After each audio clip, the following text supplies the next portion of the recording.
New client, Fortuner. Ito naman po yung gagawin natin ngayon, yung Toyota Fortuner. Ayan, kung makikita nyo, basag-basag yung kits, pati yung bumper nya. Ayan. Okay. Okay, so ayan, nakalas na natin yung pinaka-kits nya, which is ito yung kits. Ayan, makikita nyo, punit talaga yung kits nya. Ayan. Punit-punit siya. Tapos, ito naman yung ano,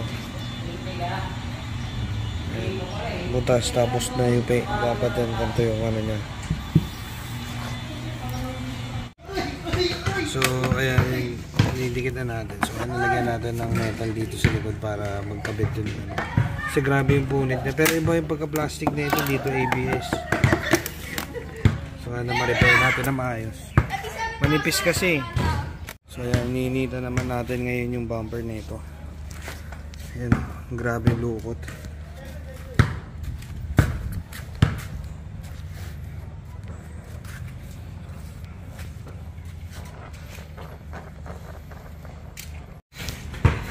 Ayan po, ginagawa na po nila, nabalik nila yung bumper. Ayan.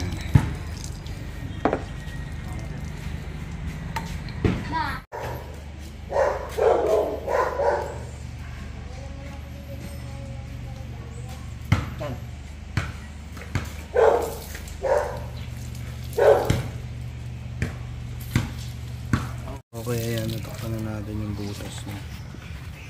Okay na, unatin na lang natin yan. So ayan na, pakita ko lang ulit sa inyo. Ayan o. So nabalik na natin siya, tapos wala na yung butas. Tapos papakita ko sa inyo pagka talagang totally na unat na natin yan. Ito additional, may dent yung pintuan niya. Ayan, kinalawang na tapos bumukol.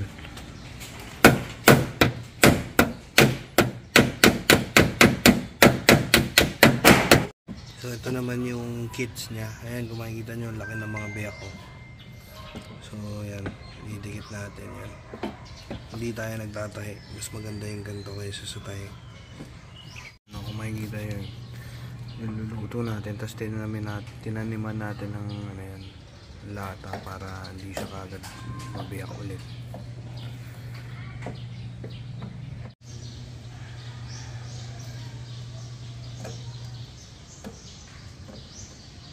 Ayan na, nakilala na natin siya.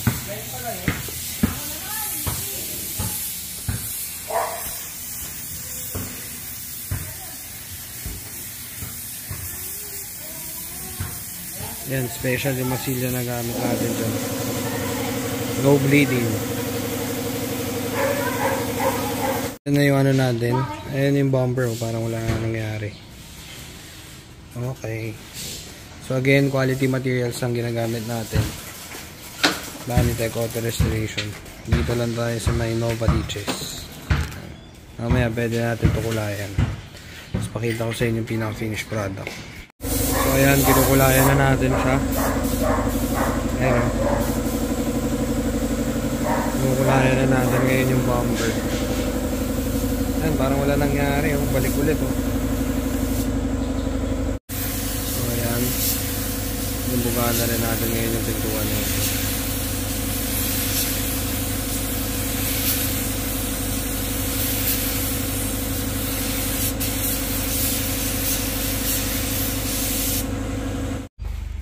Ayan. Medyo madilim lang. Ayan na, okay tayo. Unat na ulit siya. Parang wala nangyari.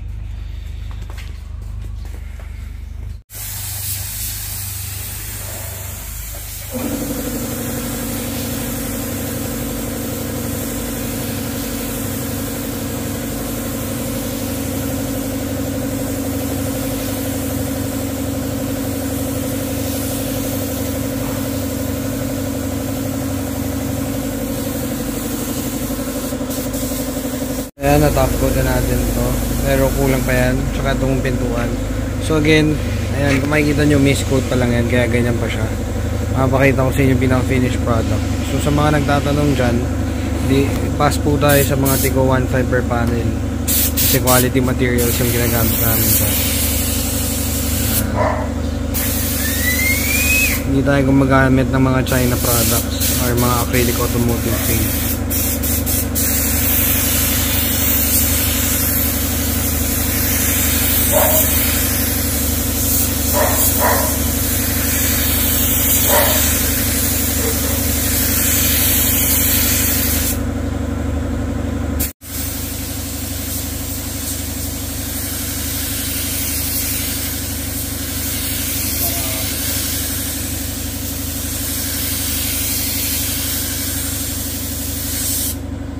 Okay, ayan na.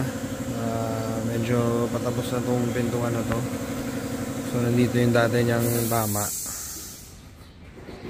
Ayan, papakita ko sa inyo. Maya-maya pwede natin kalasin yung mga dyaryo para makita nyo talagang tapos na. Ito naman yung kits nung Fortuner natin. So, ito naman ngayon yung bubugaan natin susunod.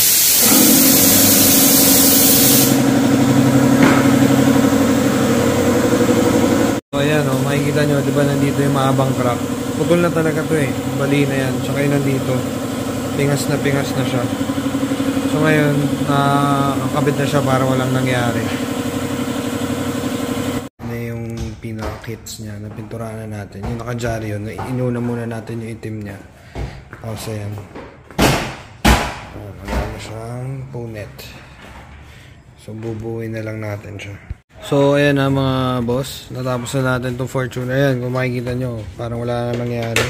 Wala na yung lubog, wala na yung bitak. Yan, so okay na siya. Tapos ito naman, yan, wala na rin yung kalawang na dito. Okay na siya. Napakaganda ng pagkakagawa. Bukas pwede na i-release to.